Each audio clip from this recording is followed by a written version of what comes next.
आज के दौर में नेता शब्द सुनते ही आपके दिमाग में क्या छवि बनती है? सफेद फॉर्च्यूनर का काफिला, सायरन की गूंज, 10-20 बॉडीगार्ड्स और चेहरे पर सत्ता का वो गुरूर जो कहता है कि हमसे बड़ा कोई नहीं, एम ब्रह्मास्मि, मैं ही सब कुछ हूं। आज हम उस दौर में जी रहे हैं जहां राजनीति सेवा नहीं बल्कि शक्ति प्रदर्शन का जरिया बन गई है। रैलियों में भीड़ तो बहुत है, पर उस भीड़ में लोगों का विवेक कहीं खो गया है। लेकिन प्यारे साथियों, जरा ठहरिए, इतिहास के पन्ने पलटिए और चलिए 3 दिसंबर 1884 की तारीख पर, जब बिहार की मिट्टी में एक ऐसे बच्चे ने जन्म लिया जिसने पूरी दुनिया को बताया कि असली राजा वो नहीं जो सिंहासन पर बैठकर राज करे, बल्कि वो है जो सिंहासन पर बैठकर भी फकीर बना रहे। मैं बात कर रहा हूँ देश रत्न डॉक्टर राजेंद्र प्रसाद जी की। डॉक्टर राजेंद्र प्रसाद जी ऐसे व्यक्ति थे जिसकी एग्जाम कॉपी चेक करते समय परीक्षक ने उनकी कॉपी में लिखा था, the examinee is better than the examiner, यानी परीक्षार्थी परीक्षक से कहीं ज्यादा ज्ञानी है।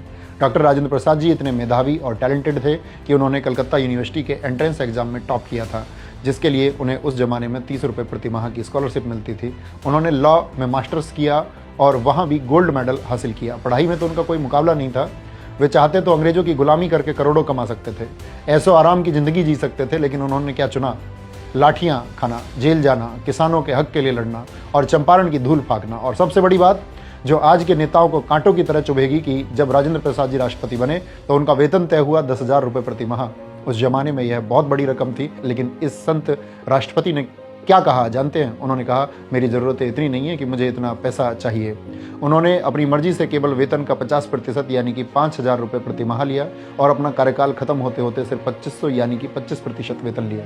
और साथियों, वो सिर्फ सादगी की मूर्त नहीं थे बल्कि एक मजबूत रीढ़ वाले राष्ट्रपति भी थे। राजेंद्र प्रसाद जी ने कई बार सरकार से अलग हटकर फैसले लिए, चाहे वो सोमनाथ मंदिर के पुनर्निर्माण और उद्घाटन पर जाने का फैसला हो या फिर हिंदू कोड बिल पर अपनी बेबाक राय रखना हो। उन्होंने हमेशा यह साबित किया कि राष्ट्रपति संविधान का रक्षक होता है, सरकार का सेवक नहीं।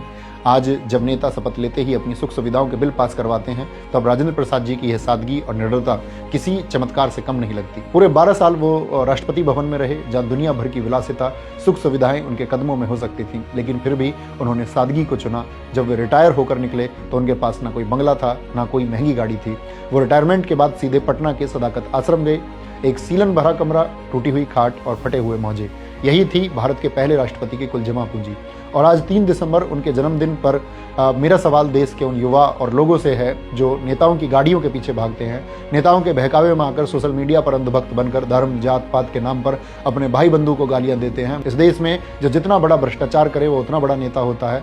याद रख लेना, इतिहास गाड़ियों के मॉडल और बंगलों का साइज नहीं याद रखता है, इतिहास चरित्र याद रखता है। राजेंद्र प्रसाद जी के पास दौलत नहीं थी, लेकिन उनके पास नैतिकता थी। और जिस दिन इस देश का युवा नेताओं में दौलत के बजाय नैतिकता ढूंढना शुरू कर देगा, उनसे सवाल पूछना शुरू कर देगा, यकीन मानिए उस दिन हमें डॉक्टर राजेंद्र प्रसाद जी के सपनों का भारत मिल जाएगा। तो आज खुद से वादा कीजिए कि हम किसी की बातों में नहीं आएंगे। कभी भी फैसला लेने से पहले हम अपने विवेक का इस्तेमाल करेंगे। हम भक्त नहीं बल्कि जागरूक नागरिक बनेंगे, क्योंकि देश को शोर मचाने वालों की नहीं, सादगी से देश हित में काम करने वालों की जरूरत है। आज सादगी की मूर्त डॉक्टर राजेंद्र प्रसाद जी के जन्मदिन पर मेरा उनको नमन। जय हिंद, जय मां सरस्वती।